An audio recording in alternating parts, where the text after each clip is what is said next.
Hi everybody and welcome back. My name's Melissa and this year I'm sharing 365 tips for frugal living. And right now I am kind of going over how you can do a more frugal Christmas.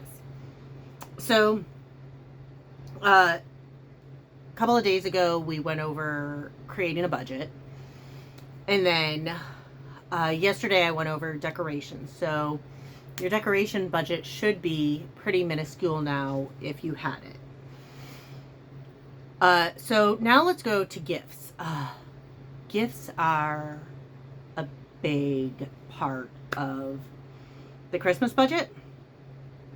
And some people may have been buying things all along. So I know this guy and he buys gifts for people all the time. He's like, that's my thing. I am so good. I am the most considerate gift giver.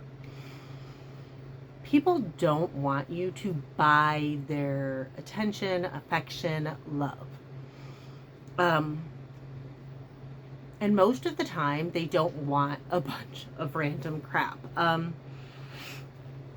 mean, don't get me wrong.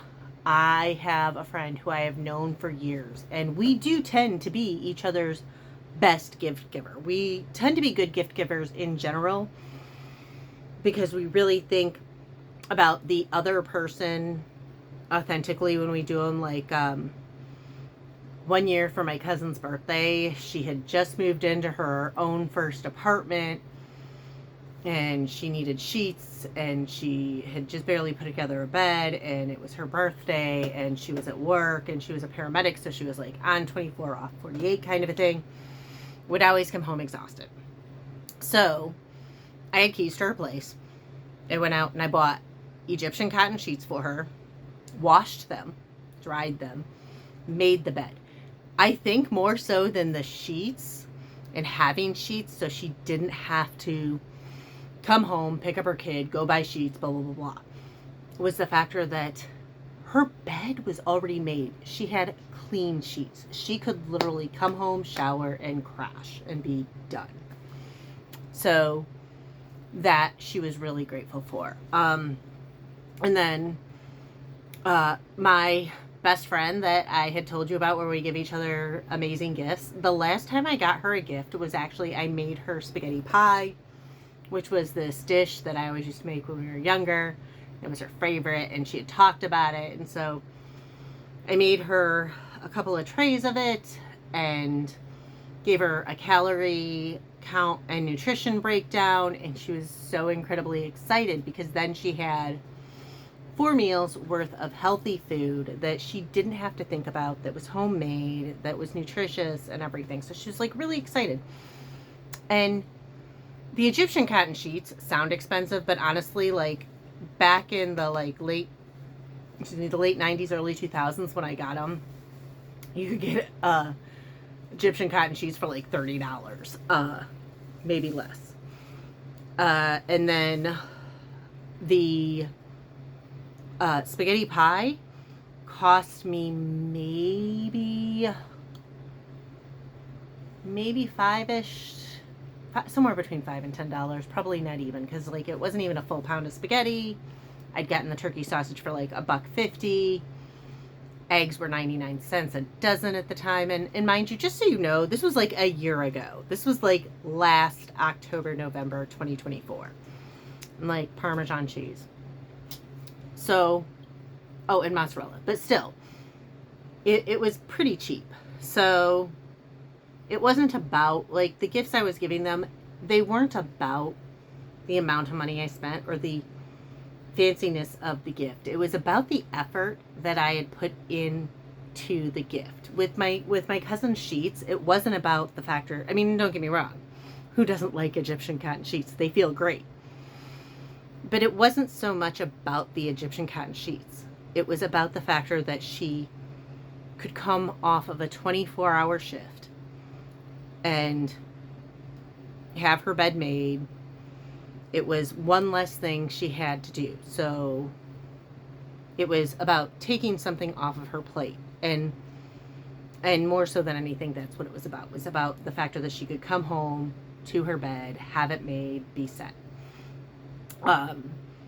So it's about the time and effort I put in. And most of your best gifts are. So let's look at your gifts. Now, normally for kids, especially like littles, I just keep them on the give a gift. My nephew, when he was first born, I really tried to be the aunt that did the homemade gifts, because I had an aunt who did homemade gifts, and I mean, they were cool. Like, she got the old wire spools and made us all stools when we were little. She made us teepees, caterpillar thing with like string, I don't know. And so I wanted to be that aunt, and then I failed miserably at being that aunt by his like second birthday. But I tried. I'd made him like sensory bins and stuff, or maybe his third birthday. I made him like sensory bins and stuff, and all for him to play with. So I wanted to be that aunt, but I kind of failed at being that aunt. But I tried. So now with kids, frequently I buy them stuff. But like my niece, she loved the fact that I got her crayons. She was excited about crayons. And that didn't cost a ton because she likes art. So I know now, like, a lot of her gifts can be art themed. So it's not even necessarily about how much you spend on the kid, so much as they want something to unwrap and something that is their interest. So there's that. And obviously, like, safety, don't get a toddler a knife set. That would just be not a good choice. So keep the kids, honestly. If you're crafty and already make them gifts, that's great, but don't stress yourself out this year on that. The adults, see which ones that you can just automatically take off. Talk to your friends. Say, hey, we don't need to get each other gifts. Let's do something together instead of buying each other a gift. Go out to lunch, have each other over for lunch.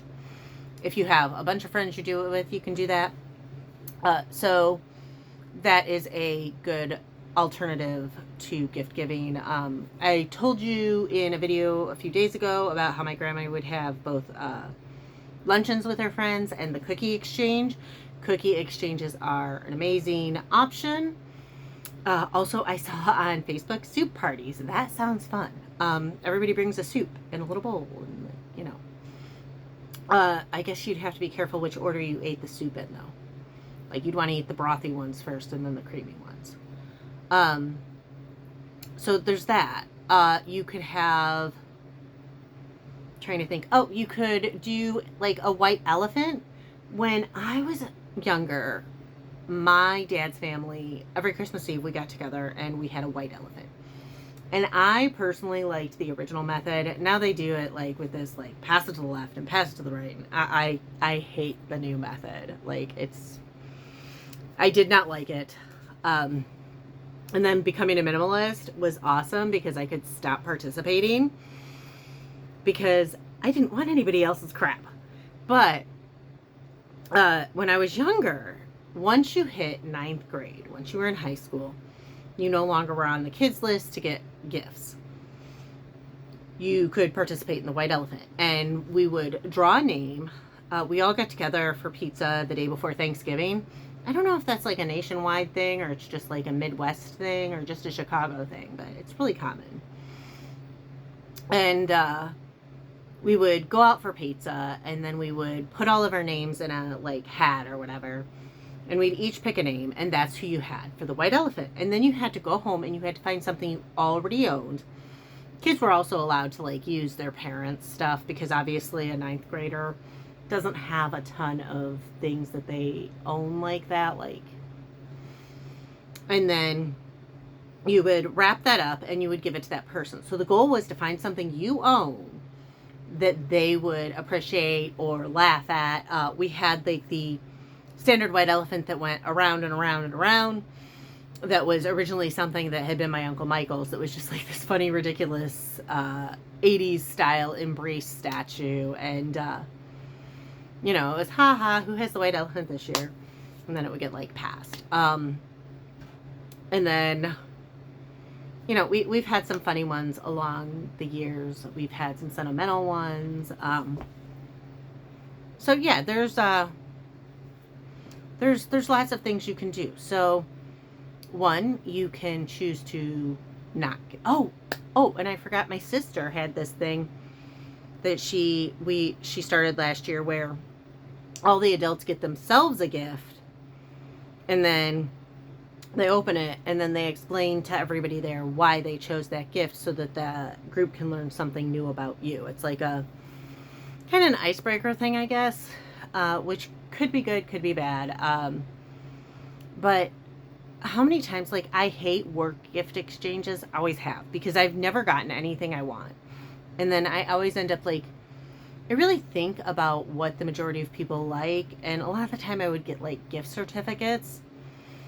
And so, you know, I would get like gift certificates to a restaurant or something, so that people could enjoy that experience. But, you know, you always end up with like stupid candles or coffee mugs or something like that you really don't want. So I personally always hated work gift exchanges. I never participated in the Secret Santa if I had the option. So don't participate in Secret Santas. Opt out of the work gift exchange if you can. I understand for some people it comes with like a social, it's like part of your social contract kind of thing, and it can come with consequences to not participate in that socially, which I think is BS, but it is what it is. And if you have to, that sucks, and I'm sorry. But get a really good gift card, and people will love you for it. So that, then there's the friends, either do a cookie exchange, go out to lunch with everybody, so everybody just has to pay for one lunch, spend time together, do something, just skip the gifts and plan to hang out in the new year, because everybody's so busy with Christmas, especially if you've like got work and kids and parents and everything else. Like, for a lot of us, finding even that chunk of time in Christmas can be tough. So frequently, like, me and my friends would like move it to January. You can do a cookie exchange, homemade gifts, especially if you like are part of a crafty group, like, you know, maybe you knit or crochet. You can make blankets or scarves or hats, something useful. And I recognize that for some people that wouldn't be an option, even because like the yarn can get expensive depending on what it is. So find something like that. Parents, like, we quit getting gifts for my dad hates gifts. So we quit getting him gifts, because every gift you got him, no matter how, like, I'm a great gift giver, and I would get him a gift that he should absolutely love, something he needs, something he wants. Find it on sale. Like, I could find a $100 item on sale, 95% off, that he really wants and has wanted since he was a boy, for $5, and get it for him, and he will be mad. He will be mad that you bought him something. It is his thing, and I think even if I was worth $1 billion, he would be mad.